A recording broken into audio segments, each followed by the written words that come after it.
execução da vereadora Marielle Franco, quando o Rio de Janeiro estava sob intervenção militar federal, completa 4 anos sem que o crime tenha sido esclarecido. Mulheres negras não se intimidaram e continuam na luta enfrentando todo tipo de ameaças e agressões. Mesmo mulheres negras com mandato parlamentar são alvo de agressões diariamente, o que indica que o machismo e o racismo no Brasil são descaradamente estruturais. Também revela quantas causas estarão em jogo nas eleições de outubro próximo. Com Bolsonaro, o racismo e o machismo se agravaram. Lula tem um compromisso claro, corajoso, com a luta contra essas duas mazelas. Latitude Brasil está começando. Alô, amigos e amigas do programa Latitude Brasil por Telesur, uma grande honra, uma grande responsabilidade cumprir essa missão de levar informações que nem sempre são divulgadas acerca da realidade brasileira, muito importante para a integração da América Latina. E hoje o nosso tema é um tema duro, um tema perigoso, um tema preocupante, mas todas as pessoas que lutam em defesa do povo para a transformação social, essas pessoas estão sujeitas, no Brasil de hoje, a correrem enorme risco. A luta traz o risco, mas a luta traz a coragem. E a coragem supera tudo que tem que ser feito para organizar o povo e transformar o país. Estamos falando especialmente de mulheres lutadoras.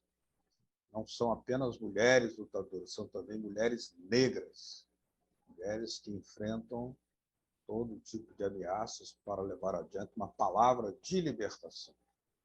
E hoje nós temos conosco, para nossa honra, a deputada Andréa de Jesus, do PT de Minas Gerais, uma dessas combatentes, que exatamente pelo seu combate está sendo ameaçada duramente por grupos ocultos da sociedade mineira. Muito boa noite, deputada Andréa de Jesus. Muito obrigado por ter aceito o convite da Telesur. Boa noite, um salve para todos. Eu sempre começo dizendo salve, meu povo.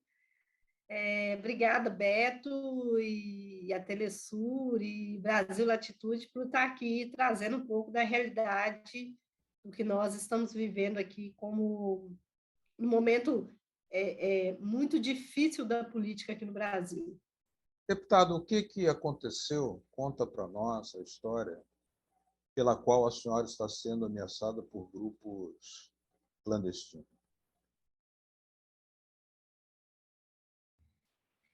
Então, eu sofro ameaças desde o dia que eu tomei posse, né? Aqui, a posse no Brasil para deputados estaduais acontece no mês de fevereiro, e no dia da posse eu fui levando uma placa que dava nome de rua para Marielle Franco, lembrando a vereadora do PSOL, do Partido Socialismo e Liberdade, vereadora do Rio de Janeiro, que também presidia a Comissão de Direitos Humanos, que foi morta, uma história que correu o mundo, e 4 anos depois a gente ainda não sabe quem mandou matar.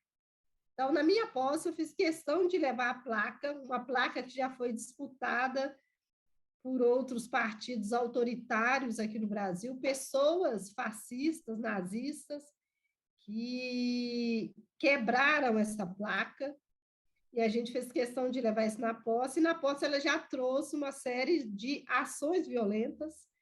Um parlamentar, que também estava na posse, retirou a placa da minha mão, jogou longe, e desse dia para cá a gente percebe que os ataques passam desde o parlamento e principalmente nas redes sociais. Isso se intensificou quando eu assumi a presidência da Comissão de Direitos Humanos da Assembleia Legislativa. É a primeira vez aqui no Brasil e aqui em Minas Gerais que uma mulher negra assume como deputada. Então, tem 200 anos de Assembleia, não tinha mulheres negras como parlamentar, Então, eu faço parte desse primeira leva de mulheres. Então, eu assumo a Comissão de Direitos Humanos trazendo demandas e assuntos que passam pelo meu cotidiano. Por exemplo, algo que é muito comum entre negros e negras no Brasil, que é a violência policial. E essa violência se intensifica muito na periferia, nos bairros mais pobres, invisibilizados. Essas denúncias eu tenho reforçado, trazido para o parlamento, trazendo voz de outras mulheres. Então, a primeira violência no parlamento que eu sofri foi de um outro parlamentar que subiu no palco, subiu no púlpito de forma raivosa para dizer que eu estava falando asneira quando eu pedi 1 minuto de silêncio a Kathleen Romeu, uma jovem negra do Rio de Janeiro, que também foi morta numa operação policial.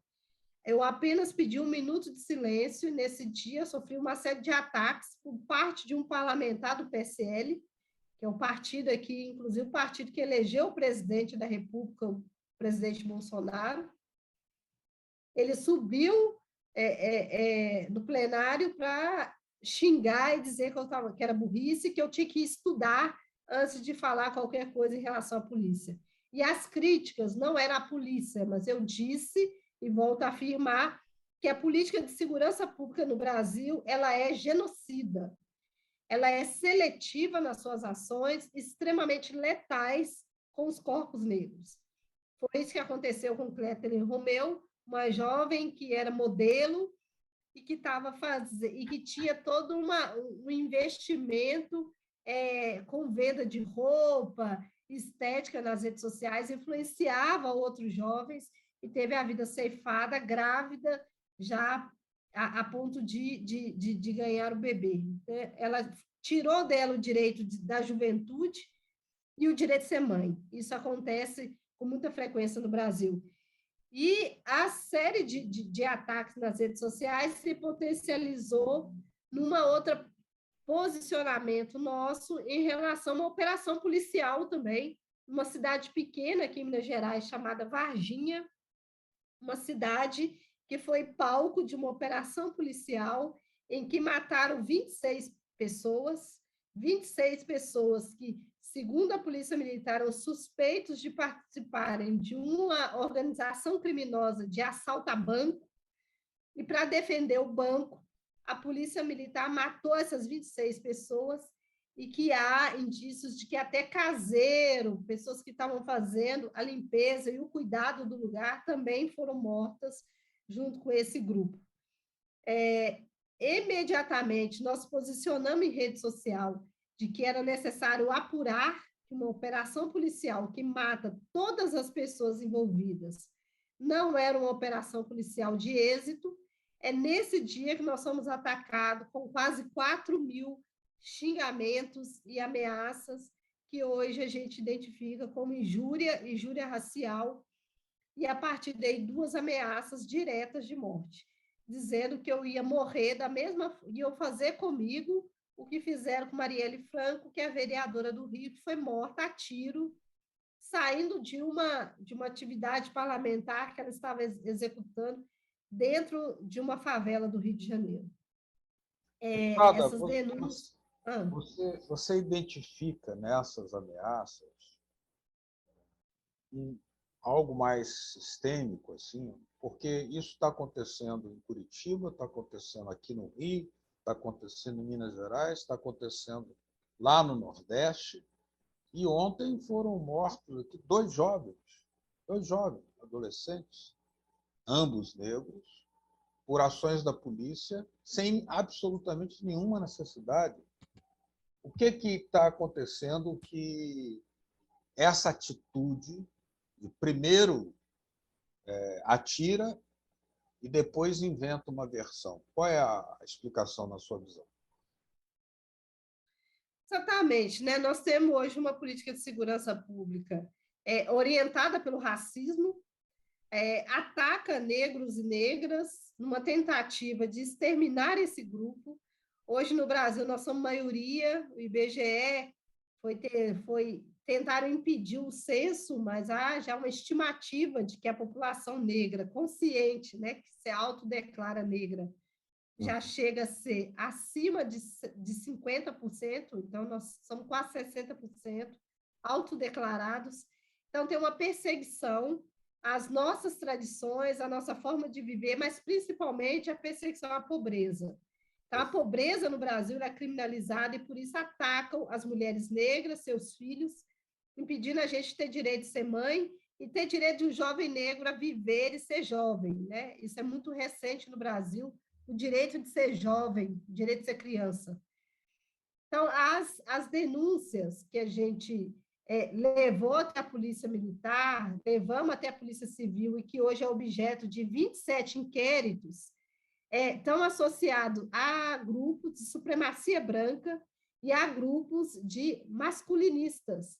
São grupos que nasceram de Orkut, de homens revoltosos com as mulheres pelos seus fracassos, e a gente está dizendo que no Brasil a violência contra as mulheres, que hoje é sempre denunciada, esses homens inconformados formaram grupos, e esses grupos vêm se preparando para atacar pelas redes sociais, mas se estimulando violências que resultaram como a violência que matou Marielle Franco. Essas pessoas usam de xingamentos raciais, mas também de xingamentos que desvalorizam as mulheres e incitam o ódio, como de muitos desses que hoje estão ocupando o parlamento, usando esse espaço de poder para estimular o ódio, inclusive fazendo apologia ao nazismo, usando símbolos nazistas e questionando o papel da democracia em pleno século XXII, né? Nós estamos no século XXI. Então, essas ameaças, elas têm cunho racista, mas também ideológico, pautado na ideia da supremacia branca e do nazismo. Agora, pela política atual e pelo fato de estarmos num governo desse tipo, bolsonarismo, você acredita que possa haver algum tipo de apuração, responsabilização em relação a essas ameaças que a senhora e outros parlamentares, outras mulheres negras parlamentares estão também sofrendo? Olha, eu já cheguei a duvidar, né? Nós estamos há quase 4 anos gritando no país inteiro, fora do Brasil, várias instituições apresentam dados, e aí agora eu entrei para a estatística também de mulheres sendo perseguidas por estarem se posicionando em espaço público, mas principalmente por estar no parlamento, né? Ocupando espaço de poder de decisão política, mas a gente também tem avançado aqui em Minas Gerais nas investigações. Nós temos uma legislação frágil ainda para alcançar aqueles que praticam crimes em aplicativos, em plataformas de rede social.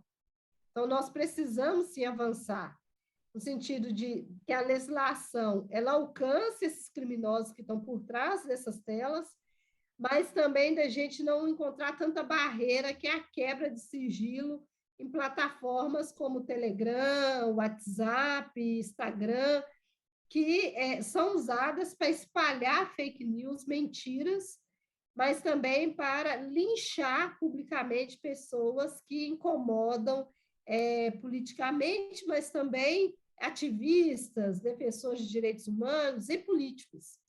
Então, a gente encontra barreiras institucionais, mas nós estamos seguindo aqui cobrando investigação, e a gente percebe que as investigações têm chegado, pelo menos, em identificar as pessoas que praticaram esses crimes. O desafio agora é, de fato, responsabilizá-las para cada vez menos, para que as pessoas saibam que não está livre, né? A liberdade de expressão é diferente da prática criminosa. Nós vamos fazer aqui uma pequena pausa no Latitude Brasil, que está conversando com a deputada Andréa de Jesus, do Partido dos Trabalhadores, PT, lá de Minas Gerais, que, pela sua luta, tem sofrido uma série de ameaças. Já já voltamos com Latitude Brasil.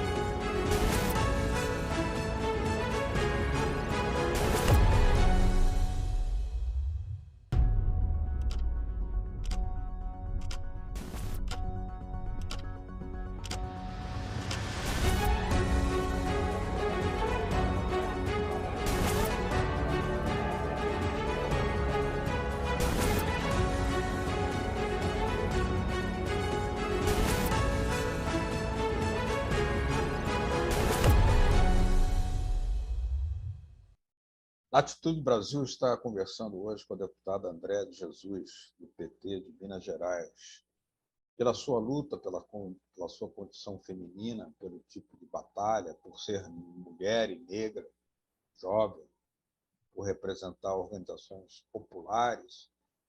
Andréa de Jesus tem sido ameaçada. Só que num país que viu o que aconteceu com Marielle Franco e que acontece ainda todos os dias uma violência policial sistemática.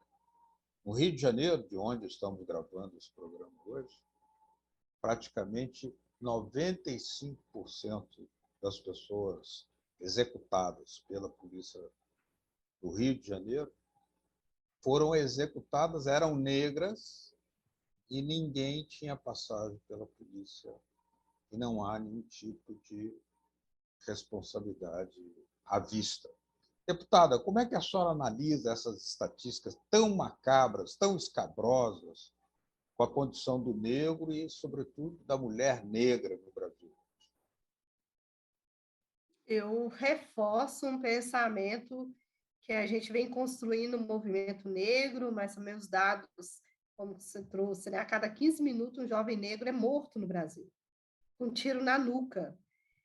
Sabemos que as forças de segurança pública são treinadas para fazer abordagem, identificar o sujeito e, a partir daí, conduzi-lo ao judiciário, porque o judiciário cumpra com o devido processo legal, né? Apresentar indícios de autoria do crime, tudo aquilo está escrito na Constituição. O que a gente vê nas ruas é uma execução. Hoje, as forças de segurança no nosso país e aqui em Minas Gerais, um estado extremamente conservador, que inclusive esconde dados estatísticos, a polícia que mais mata é a polícia também que mais morre, há um alto índice de suicídio entre trabalhadores das forças de segurança pública, mostram o quanto há uma falência da política de segurança pública no Brasil. As mortes, as ações letais de tiro pelas costas só demonstram que há uma ordem de executar, uma ordem de eliminar corpos, e esses corpos têm cor. Então, é um país que não deu conta do processo da abolição da escravatura, mata por omissão, porque a maioria dos nossos jovens ainda não tem acesso à política de cultura, de esporte, políticas que poderiam garantir hoje geração de renda, trabalho, segurança nas comunidades, porque um poste bem iluminado garante segurança, uma praça garante segurança, uma rua calçada, o abastecimento regular de água, né, o abastecimento, garantir o saneamento básico. A gente ainda morre de doenças que são negligenciadas pelo Estado. Tudo isso mata, e o Estado insiste em colocar acima de todas as políticas a política de segurança pública que dá esses resultados letais, tanto para os civis, nós, negros e negras, quanto para a Polícia Militar, que também é a que mais morre nesses confrontos, ou na própria condição de trabalhador de segurança pública, que vem adoecendo pelas condições que o Estado impõe para esse sujeito. Então, é uma política genocida. É o mesmo genocídio que a gente está vendo de forma escandalosa na Ucrânia, vimos de forma escandalosa com os judeus, mas aqui é uma seleção de quem vai matar, e essa seleção se dá pela cor da pele, pela condição socioeconômica que for empurrada o povo negro aqui no Brasil. Nós temos uma situação ao entrevistá-la, né, porque nós observamos que a senhora preenche as duas condições. Por exemplo, as mulheres são minoria no parlamento, minoria absoluta. E, além de mulher, ser negra, também minoria absoluta no parlamento. Como se expressa o racismo dentro da atividade parlamentar e o machismo em relação a uma pessoa como você, que além de ser negra, além de ser mulher, é negra? Eu Nós, hoje, aqui no Brasil, chegamos a 15% de mulheres participando do processo político. Um crescimento gigantesco, chegamos a 15%. Então, significa que 85% aí são homens brancos. Pior, cada mandato é quase uma capitania hereditária, que é a forma como o Brasil foi dividido na colonização. São herdeiros da política. Herdeiros da política. Meu avô era político, meu pai era político, então eu estou aqui no cargo político. Romper com tudo isso já ser a ponta de lança, né? E a ponta de lança é aquele que entra rasgando e machuca muito. Então, todo o nosso esforço de ter voz e vez em espaços que a gente não era esperado, inclusive romper com esse machismo na organização partidária, onde a gente ia ou ficava em casa cuidando dos filhos para que os homens fossem para o partido, para que nós rompemos com isso, sendo a maioria nos partidos. Agora, nós estamos rompendo também, mudando legislações para garantir que a gente tenha fundo partidário, para que as nossas candidaturas que avançaram, para que a gente pudesse ter uma chapa composta por mulheres, que tenham oportunidades iguais ou semelhantes às dos homens para disputar as eleições. E agora a gente parte para o terceiro debate, que é a segurança de não só ser eleitas, mas de ter mandato. Esse é o grande debate e que passa, por exemplo, com a mudança estrutural dentro das casas parlamentares. Não dá para naturalizar, tem que ser quebra de decoro, um parlamentar se referir a uma mulher como vaca, como burra, como asno. Essa associação de seres humanos a animais é uma tentativa de objetivar, mas também de tirar a humanidade dessa pessoa. Isso não é debate político, isso tem que estar previsto nos estatutos, nos regimentos internos, como quebra de decoro, para que isso não volte a acontecer ou não se naturalize o rebaixamento do debate político, a perseguição e a desvalorização do sujeito. E o sujeito que nós estamos falando são mulheres negras, que trazem um debate próprio. Eu falo de direitos humanos a partir daquela que passou a vida toda trabalhando como empregada doméstica e que nunca teve direito à carteira de trabalho, que comia resto dos patrões, que limpar o chão dos outros pareceu algo normatizado entre os negros. Então, entrar nessa casa e muitas vezes ser comparada, nossa, você é tão bonita como a babá do meu filho. Isso é violência. Muito bem.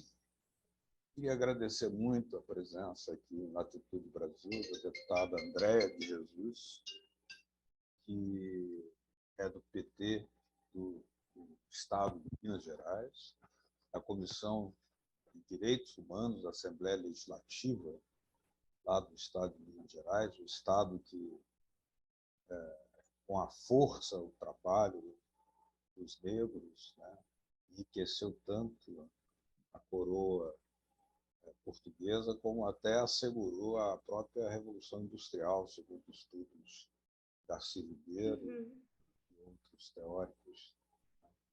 Então, essa injustiça histórica tem que ser reparada, e é por isso que nós encontramos na voz da deputada uma das manifestações para alavancar as forças que podem fazer a transformação que nós precisamos. E o povo brasileiro terá esse ano a oportunidade para fazer isso. Então, deputada, muito obrigado pela sua presença. As portas estarão sempre abertas aqui para a sua voz. Obrigada, Beto. Obrigada a Telesul. E parabéns pelo programa. E estou sempre à disposição. Acho que as nossas ideias não morrem.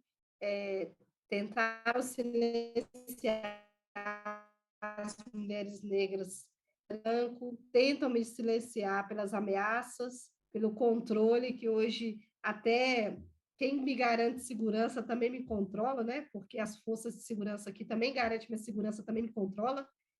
Não vão impedir das ideias avançarem, né? Nós chegamos muito longe, estamos semeando e cada vez mais tem nascido essa consciência racial e de classe como uma forma de superar um país que não superou a escravidão só com a Lei Áurea, né? Precisamos de Exatamente. mudanças. Estamos Obrigada. aqui para colaborar nessa missão, nessa transformação. A vocês todos que nos acompanharam, muito obrigado. Até o próximo programa Latitude Brasil. Tchau.